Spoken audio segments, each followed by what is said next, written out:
Let's go. I'm in the elevator. I was in this cave.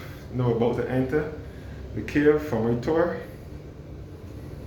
I'll give you more details as I go to the cave. Ground floor. Doors opening.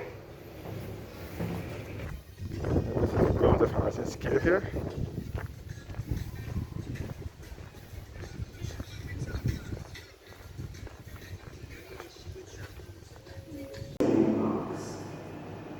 By about 10 million years ago, the two colliding plates had moved so much that the ocean floor itself began to buckle upward, carrying the ridge of oceanic sediments closer and closer to the surface.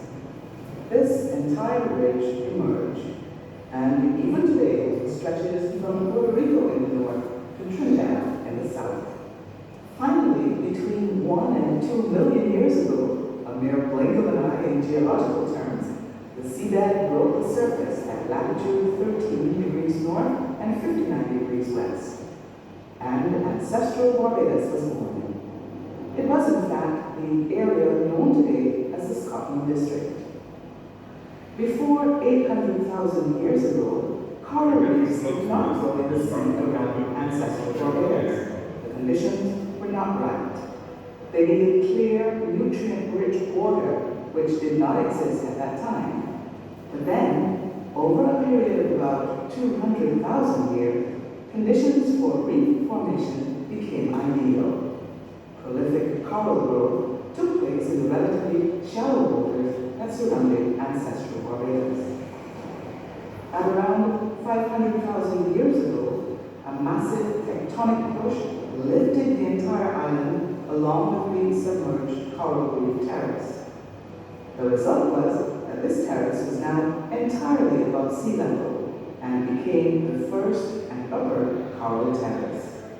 Another outcome of this tectonic uplift was that an abundant fresh coral growth began in the new shallow waters created around the west and south coasts.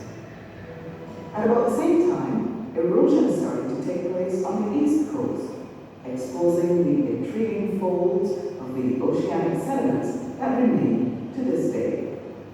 The sheer rock face of Hackleton's Cliff was also formed during this period. Further geological developments were that the heavy tropical rains started to carve gullies and erode subterranean caves. The final period of the evolving Barbados was from about 120,000 years ago, with two more significant tectonic pushes taking place. The latter, a mere 60,000 years back in time. These major pushes resulted in the middle and lower coral terraces rising above sea level. Heavy rainfall continued to erode existing gullies and enlarge older caves. The same processes that created Harrison's Cave are evident in the sculpted formations found at Welshman Hall and at Jack in the Box gullies. Both of these beautiful gullies are very close to Harrison's Cave.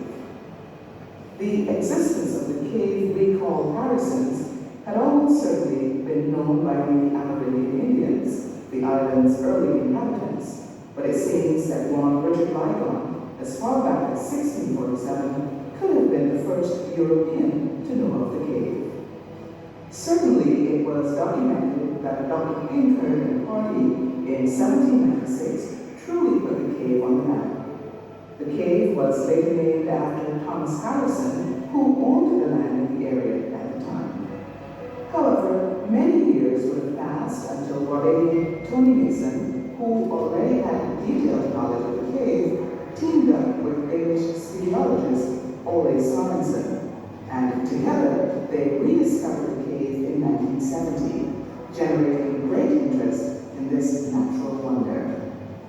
In 1974, the Barbados National Trust commissioned Sorensen to conduct a full survey in order to develop the cave as a local and tourist attraction.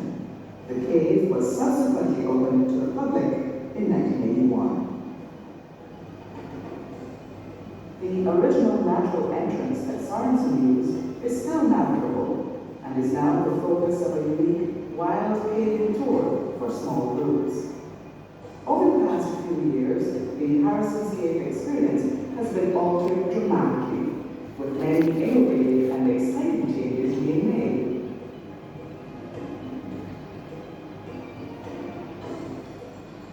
There is no mystery as to how the beautiful karst formations you are about to see came about. Calcium-saturated water dripping from the roof slowly deposits minerals in the form of a stalactite. The drip then goes through the same process when it hits the floor of the cave, and a corresponding stalagmite is born. The process is immensely slow. But then, nature was never going to be hurried.